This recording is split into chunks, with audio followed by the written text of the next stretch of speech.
अस्सलाम वालेकुम नाज़रीन, प्रोग्राम हादी सेहत में वेलकम। मेरा नाम हकीम नासिर अली मिन्हास है। उम्मीद करता हूँ आप सब खैरियत से होंगे। नाज़रीन, आज आपको जिस मर्दाना बीमारी के बारे में बताऊँगा वो है वेरिकोसील। वेरिकोसील क्या है, इसके कितने ग्रेड्स होते हैं, इसके असबाब और अलामात क्या हैं और तिब में इसका इलाज क्या है। वेरिकोसील एक ऐसा मर्ज़ है जिसकी वजह से बहुत से मर्द बांझपन का शिकार हो जाते हैं और औलाद पैदा करने के काबिल नहीं रहते। नाज़रीन, जैसे कि आप जानते हैं कि मर्दों के अंदर टेस्टिकल्स मौजूद होते हैं, एक दाएं जानिब होता है, एक बाएं जानिब होता है। ये टेस्टिकल्स एक थैली के अंदर मौजूद होते हैं जिसे हम स्कॉटम कहते हैं। वेरिकोसील से मुराद टेस्टिकल्स के गिर्द जो स्कॉटम के साथ वेन्स होती है उनका फूल जाना है। स्कॉटम से मुराद इंसानी जिस्म की वो थैली है जिसमें टेस्टिकल्स मौजूद होते हैं। ये मर्ज ज़्यादातर लेफ्ट टेस्टिकल्स में होता है। वेरिकोसील की एक काफ़ी कम्प्लेक्स टर्म है। इंसान के रिप्रोडक्टिव सिस्टम में टेस्टिकल्स शामिल होते हैं। ये टेस्टिकल्स की ढीली स्किन स्कॉटम में मौजूद होती है। इन टेस्टिकल्स में रिप्रोडक्टिव सेल्स यानी कि स्पर्म्स बनते हैं। इन्हीं टेस्टिकल्स में टेस्टोस्टेरोन भी पैदा होते हैं। ये टेस्टोस्टेरोन अपने मसल्स की ताकत और सेक्सुअल कुव्वत के लिए इस्तेमाल होते हैं। स्कॉटम हमारे लिए इन टेस्टिकल्स को ठंडा रखते हैं जिससे हमारे स्पर्म्स की प्रोडक्शन के लिए टेम्परेचर मौजूद रहता है।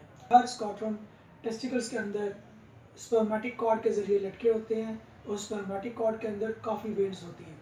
वो वेन्स जिनमें स्पर्म्स ट्रैवल करते हैं इसको वास डिफरेंस कहते हैं।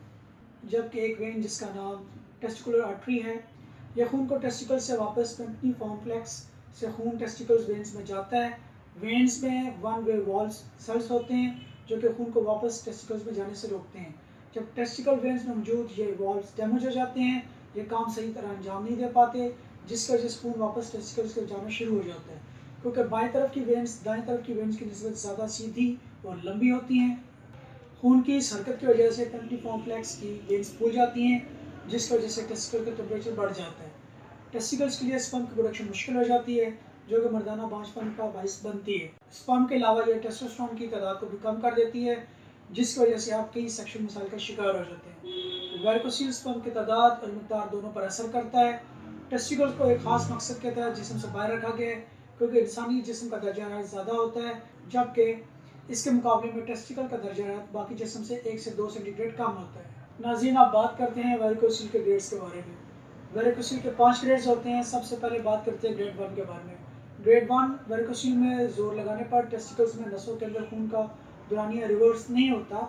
अगर लेटने या खड़े होने पर दोनों सूरतों में वेरिकोसील नज़र ना आए और ना ही मालिश को महसूस हो तो वो ग्रेड 1 वेरिकोसील है। ग्रेड 2 अगर लेटने पर वेरिकोसील महसूस नहीं होता और खड़े होने पर वेरिकोसील महसूस होता हो तो वो ग्रेड 2 है। ग्रेड 3 अगर लेटने और खड़े होने दोनों सूरतों में वेरिकोसील महसूस हो तो वो ग्रेड 3 है। अगर वेरिकोसील की वेन्स में सोजन है, अगर लेटने या खड़े होने पर दोनों सूरतों में वेरिकोसील की जो वेन्स हैं अगर इनका डायमीटर 2 mm से ऊपर है वो वेरिकोसील ग्रेड 3 या 4 है। अगर वेरिकोसील में जोर लगाने पर टेस्टिकल में नसों के अंदर खून का दौरानिया रिवर्स होता है तो ये हायर वेरिकोसील के ग्रेड 3 या 4 में चला जाता है। ग्रेड 4 अगर लेटने और खड़े होने पर दोनों वेन्स नज़र आती हैं और हाथ लगाने पर महसूस होती हैं तो वो ग्रेड 4 है। ग्रेड 5 अगर टेस्टिकल का साइज़ छोटा हो गया तो इसको ग्रेड 5 कहा जाता है। ऐसी किसी भी सूरत में फ़ौरन अपने स्पर्म का टेस्ट करवाएं या फिर टेस्टोस्टेरोन लेवल चेक करवाएं। वेरिकोसील की मंदरजा झैल अलामात हैं टेस्टिकल्स में दर्द होना, टेस्टिकल्स में चुभन का होना, टेस्टिकल्स की थैली के नज़दीक सोजन, स्कॉटम के अंदर वेन्स का फूल जाना, टेस्टिकल्स का सिकुड़ जाना। इस बीमारी में खुशी के ऊपर एक उभार सा मालूम होता है जो नीचे से खुला हुआ और ऊपर से तंग और गिरादार होता है। मरीज़ चिड़चिड़ापन का शिकार हो जाता है, मरीज़ डिप्रेशन में चला जाता है। वह नाज़रीन, आप वेरिकोसील के असबाब के बारे में बात करते हैं। 15 से 30 साल के दरमियान मर्दों को वेरिकोसील होने के इम्कानात ज़्यादा होते हैं। जो मर्द ज़्यादा वज़न उठाते हैं उनको ये मर्ज ज़्यादा होता है। ज़्यादा वज़न उठाने से बाईजानिब की टेस्टिकल की वेन्स पर ज़्यादा इफेक्ट होता है।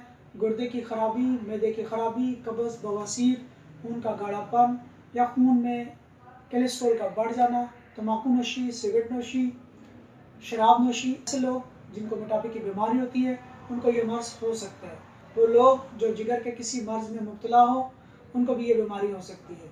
नाज़रीन, वेरिकोसील की वजह से लो स्पर्म काउंट भी डेवलप हो जाता है। इस वजह से ओलिगोस्पर्मिया डेवलप हो सकता है और बाज़ औक़ात ऐसा भी होता है कि ज़ीरो स्पर्म काउंट यानी कि एज़ोस्पर्मिया भी डेवलप हो जाए। नाज़रीन, मैं आपको ये कहना चाहूँगा कि में वेरिकोसील का तरीका इलाज नहायत मौसर और पुरअसर है जो कि वेरिकोसील को मुकम्मल ख़त्मा कर देता है। कुदरती तरीका इलाज ये ऐसा इलाज है जिसके रिजल्ट मुस्तकिल हैं। हादिद वाहना पर मेडिकल रिपोर्ट्स की मदद से मरीज़ में मर्ज़ की तशख़ीस की जाती है और मरीज़ में वेरिकोसील की नोयत को मालूम किया जाता है। हादिद वाहना पर बगैर ऑपरेशन वेरिकोसील का 100% इलाज मुमकिन है। हादिद वाहना पर वेरिकोसील के असल असबाब को नज़र रखकर इसका इलाज किया जाता है। वेरिकोसील के इलाज के बाद ओलिगोस्पर्मिया और नेक्रोस्पर्मिया की बीमारी से निजात हासिल हो जाती है। तो फिर आज हादिद वाहना पर तशरीफ़ लाएँ और मुकम्मल यकीन के साथ अपना इलाज करवाएँ। अल्लाह हाफ़िज़।